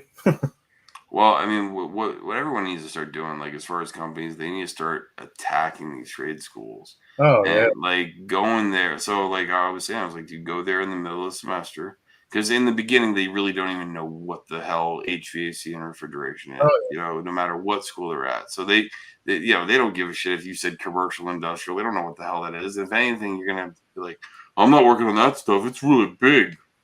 So like I get it, so like let them be there for half the time of whatever they're supposed to be there.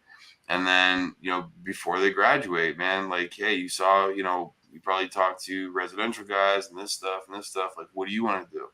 man, I mean, maybe industrial later, but I got to learn the basics. So I want to start with commercial first, and that's one of the cool things with Coolsis is that the fact that we have a light commercial, right? Light commercial division. Um, we have a commercial and industrial division. We have a engineering division. We have an energy optimization division. So I mean, you can do a lot of internal promoting. You know, moving up to different things. And you can always come back. I mean, we've had guys that are like, man, I really want to do the energy optimization. And then like after 6 months of being straight on the road, they're like, I want to go back in a truck. and then after that, there's like, no, I want to be back not in a truck, but like not working as hard. So they'll be like a project manager or something, where they still got to go out to the job sites and shit and make sure stuff's right, but they're not having to do the craziness hours, not busting compressors out and shit.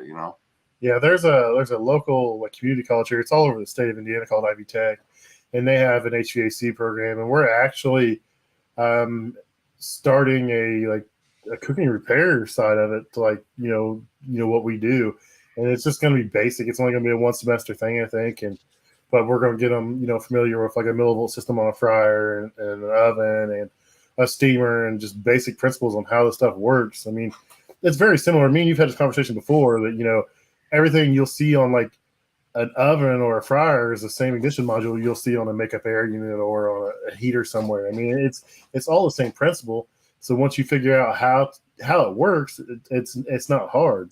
And most of the stuff, I mean, it's either going to be 80% or 90%. You know what I mean? Like I wouldn't think a stove would be 90%, but an instant boiler, instant water heater is going to be a 90%er, right? Because you're going to produce so much damn water. Um, Yeah, yeah, like so I remember when I did that residential where it was appliance repair. God help me, it was appliance repair, and I remember working. I forget what the manufacturer was, but like I remember seeing the same damn ignition module in a Resner, regular standard Resner red box fucking heater. You know what I mean? I was like, that's the same damn module, like same terminal, everything. yeah. Like some of these ovens are getting pretty crazy. These combi ovens, the gas ones especially, they have pre-mixed burners, and you're setting them up by the CO2. So I'll have out CO2 meter, and I'll be I dial them into 9.4 or 10.4 depending on the model. It's crazy this gas stuff is the way it's getting to. I mean, but I still one manufacturer can have a standing pilot for their fryer and on their bottom line, and then the top of the lines, matchless ignition. It lights every time it calls for heat. I mean, it is crazy. It can be mechanical thermostat, and the other one can be a touchscreen. It's just the way things are getting is just crazy. So one of the other things. So in New York, you were talking about gas and stuff. New buildings, they're not allowed to have gas anymore. That's what California's doing too. I'm pretty sure. Oh, really? That I didn't hear. I knew New York because I could just hear it like, well, how am I supposed to light my cigarette? I usually just want to go over the side and heat it up. Yeah. Now you got to do it on your smooth top range. Figure it out. I light my cigarettes with my George Foreman. Yeah, we do a little bit of induction cooker work, man, and that shit, that blows me away. We did some work at IKEA when it came to town. We did a bunch of their warranty work, and those induction cookers are something else, man. The only thing I'm seeing is California unveils proposal to ban new gas-fueled cars by 2035. I thought there was it may have just been like a locale or something, or city, probably. No, dude, it was a trip, man. When I was out in California the one time, like I hear someone like banging around, and I was like, "What the hell is he doing? Like he's near a gas pump. Like what could he possibly be doing?" He was trying to get the damn hydrogen thing. I didn't know they actually legitimately had hydrogen fucking gas stations. I thought, they didn't do that because they were afraid of boom. I was wrong. So they basically had this big red box, and it was a huge, big cord, that went into this hydrogen car, and I just thought it was the wildest thing. It was weird because there was only two of the thing, but there was actually two cars. I'm like, how many hydrogen cars are there? Like, I know some buses and stuff they'll do it, right? Because I mean, you have enough surface area to protect that hydrogen cell, right? But I That's mean, cool. I just didn't think there was a bunch of freaking cars out there, but apparently I'm wrong. Yeah, the big thing around here is natural gas semis and buses. They're getting pretty popular around here. So where the hell they refuel then? There's special like fueling centers, and it's just compressed natural gas. There's a mechanical company. They actually have a division that like services those and puts them in and builds them and everything. Yeah. I don't know. There's a couple. There's one out in the country I see all the time, and the only reason it's out there in the country is because it's like right down the road from Frito Lay, and I think like their trucks run on it. So I think they just put it in to capitalize on Frito Lay. Like there's a Frito Lay plants in Frankfort, Indiana, and I always get stuck going in there doing startups. Like they're continuously always building on, but the only thing I get to start up is these big giant dish machines. Like they're huge. Like you can drive a car in them, and I have to go in there and I have to start them all up. And it's ridiculous. I don't know why I'm doing it, but it's cool. They're giant. So I go in there, I cut 8 million zip ties, and I'm making sure everything's put together right. And it's a construction site and it's union, so I got like I don't have power, so like he calls an electrician. Electrician comes over and he has to call a different electrician to come and turn it on because it's 480 and the guy's got to suit up. I'm like, it's just right there. Unlock it. I'll turn it on. Oh no, we can't do that. That's 480. I'm like, man, this is so stupid. And then like I call plumber, like, hey, I don't have water, or I don't have steam, or hey, my exhaust fan's not working. Just it's nuts. I'll be there all day and I'm literally do like 10 minutes worth of work. And the bad thing is I don't have no signal, so I can't even dick around on my phone because it's a big metal building. I was just about to say, like, as you were talking, you started like, pausing out for a second. I was just like, this is just like talking to Kevin. The shitty internet and everything. I even plugged in a hard line. It's terrible. Like, you haven't cut out, but like your face freezes occasionally. So No, but like, yeah, Kevin's still waiting for Starlink. He's waiting for the evil Elon Musk genius to just give everyone free, really high speed internet at this point. I can get Starlink, but there's too many trees around, and it cut out all the time. They're running fiber right now. It's supposed to be 1 gig, so we'll see when that gets up. It's supposed to be done by the end of summer. Yeah, Kevin's been saying that for 2 years. He still doesn't have freaking fiber. All right, man. Well, I won't keep you any longer. I appreciate you coming on, man, and discussing. Not a problem, man. It was a pleasure, man. Yep. Hopefully, I didn't bore everyone out there. No, it's always cool hearing your stories. I mean, you've done all kinds of crazy shit, and I'm sure you're going to do more coming up. So, but tell everybody where they can hear your podcast and find you and Kevin at and everything else. Yeah, so we've been doing the Advanced Refrigeration podcast for about a year. It's less than a year and a half. Fortunately for us, we're in 100 different countries. We just hit 100,000 streams. Congrats on a big number. Thank you. And man, we're just trying to put good knowledge out there, man. But we're on Spotify, Google, Apple, Cashbox, your mom's box. There's a whole bunch of places that you can download it at. And then we do some YouTube video stuff, a lot of programming stuff. Every podcast we do produce is up there as well on YouTube. And I started making short videos. So one of the biggest complaints is, we'll drone on about stuff and like, well, I want to see what you're talking about. I'm like, all right, so here's a way. So I'll take anywhere from like a 2 to a 10-minute excerpt of us talking about, whatever we're talking about, and then turn that into, hey, this is what we're actually talking about. So I'll put up pictures and animations and stuff like that while I'm talking. So you still don't see my ugly face, but at least you're catching what we're throwing down there. You know what I'm saying? Heck yeah. That's cool. Well, everyone go check out the Advanced Refrigeration podcast. They're out there everywhere, and they're putting out some good knowledge. You can even hear Kevin rant and rave and go on some ragers about some stuff. He loves engineers, by the way. If no one on here knows, Kevin loves engineers. I promise you won't ever hear him bad-mouthing anyone. All right, man. Take care, everybody. See you guys. Later, guys.